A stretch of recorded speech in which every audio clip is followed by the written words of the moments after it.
किती शेळ्या होत्या तुझ्याकडे आता एवढं झालं म्हणजे आपण दोनच शेळ्या घेतल्या होत्या. 2 शेळ्यापासून दोन वाढत गेली. एक वाढत गेली. आपण बोकडं विकली, पाठी विकलीच नाही. आता एवढ्या राहिल्या तर आपल्या आता 2 शेळ्याच्या 16 शेळ्या आहेत. आणि आता बारकालेकडं विकले असते ना पण तुम्ही काही बोकडं विकली आपण, पाठी विकली नाही. फक्त पाठी मागं पाठीचे म्हणजे एका शेळीपासून एवढं उत्पन्न तयार झालं. 2 शेळ्यापासून आपलं एवढं उत्पन्न तयार झालं. बरं झालं मग. हा 2-2.5 वर्ष झाले. तर आपण आतापर्यंत 2 लाखाची कडं विकली. शेळ्या परवडत आहे. आपण चारून आणतो.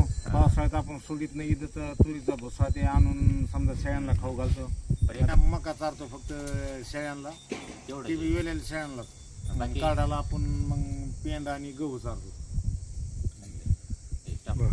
आपण तुरीचा भुसा साचून ठेवतो. भरपूर ठेवले म्हणून कडबा आहे आपल्याकडं, मेथी घास आहे, ते गवत आहे आपलं.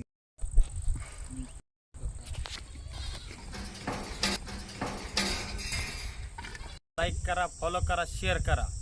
ओके. ओके. वेळ दिल्याबद्दल आम्हाला धन्यवाद.